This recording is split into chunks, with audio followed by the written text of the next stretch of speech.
The Philadelphia 76ers have OG Anunoby as their backup plan in case their top free agent target, Paul George, re-signs with Los Angeles Clippers, according to Ian Begley. That could, okay. I mean, it's that could be the Sixers' backup plan to pitch to OG Anunoby, to offer OG Anunoby a bunch of money.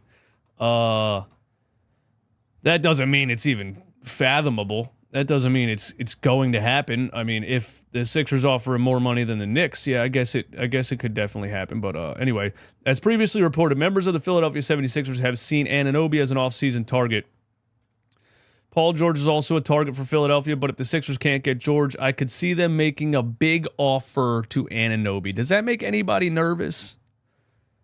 A big offer to OG Anunoby. I definitely have some opinions on this. If for no other reason, then it would force New York to match the money. What's up, JJ? He is signing with the Knicks for sure. You heard Siakam was on the list too. Yeah, I would say Siakam's definitely on the list too, man. Pretty much any expiring player that's, can help you. It's just that, like, when you have as much cap space as the Sixers are about to have, there's two things. You don't want to throw it all at one player because, again, every year we seem to be paying two guys and not have the elite role players that other teams in the NBA have because we spent all our money, we put all our eggs in one basket. OG is only 26 years old. He's averaged 15 points, 6.8 rebounds, 1 steal, 1.3 blocks.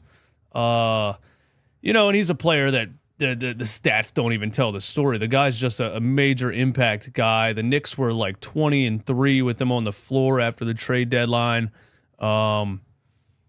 He's really, really, really impactful defensively and just offensively. He's plug and play. He fits in. He can catch and shoot. He's not a high-level scorer by any means. He's not a high-level ISO scorer or anything like that, but he can just really – he's valuable because he can play with any players. You could put him in any lineup because he's a guy that can do all the little things and doesn't really need the ball in his hands.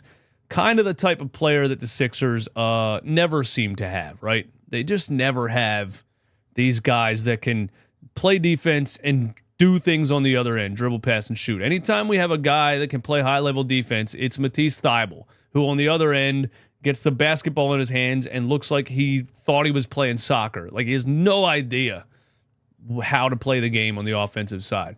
So, that's what OG Anunoby gives you. The problem with OG Anunoby is he's never healthy. And let's just read this first, and then I'm going to talk about that. Former Hoops Hype salary cap expert, Yossi Goslin, projected Anunoby's next deal to be from $35 to $40 million annually and become the new market setter for elite 3-and-D wings. Yeah, listen, bro. You can't come off of paying Tobias Harris $40 million for all those years and turn right back around and pay OG Anunoby. And I love, like I said, I love him as a player. He's got injury problems. You can't do that. I'm out on that. If OG Anunoby's going for $40 million, I seriously think I'm out on it, man. Just because he can't stay healthy. And what are you doing as the Sixers if you're just overpaying another guy who can't stay healthy? Become the new market setter and overpay are the same? Fair enough. Pretty much fair enough. You would be going from a guy who's, Tobias Harris, who's not worth 40, like not good enough for $40 million, but stays healthy all the time.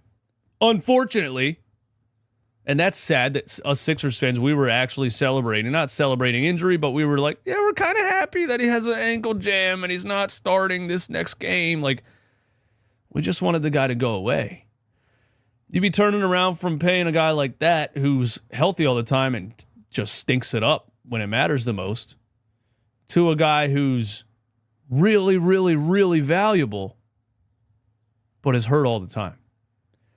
OG Anunoby got injured 3 times with the Knicks in 2 months. In 2 freaking months. The guy got injured 3 times. He hurt his elbow and he was out for a while. Came back from the elbow, had the hamstring. And then he tried to come back from the hamstring, couldn't even run. Tried to play in the last playoff game and could not move his legs. It was crazy. I don't know how he was in warm-ups and they were like, yeah, this looks fine. What? I guess he only got injured 2 times with them. Still 2 times in 2 months. And he had injury problems in Toronto, and that's why they didn't. That's why they traded him, because they knew they weren't going to re-sign him for the money that he's going to want. And a $19 million player option, he's going to decline that, and he's going to expect 40 million. I can't get down with that, bro. 30 to 40 million should be healthy and average close to 20 points per game. He did have a shoulder injury. JJ, you're right about that. He did have a shoulder injury. Rob R, what's up, man? Thanks for the super chat. Can we just fire Daryl Morey and have Howie Roseman run both front offices? Wouldn't that be the dream, man? A guy like Howie Roseman who consistently fleeces everybody. Howie Roseman is the Danny Ainge of the NFL. He never gets fleeced. He never gets beat. Even when it looks like he did something wrong. Like the Carson Wentz signing. He flipped it in like a year and a half. So yeah, that would be nice. I agree with that. That'd be very nice if we could do that, but unfortunately I don't think we can. 178 people in here, man. Hit the like button for me one time. Get me up over 200.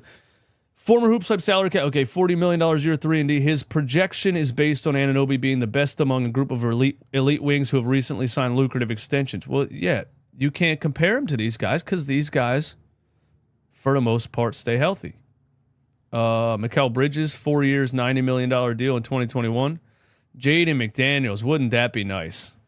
Wouldn't it be nice to have a Jaden McDaniels? Of course, the Sixers had Jalen McDaniels, his not as good brother. Jaden McDaniels has been great for the Minnesota Timberwolves.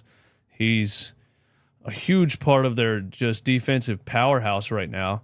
5 years, $136 million.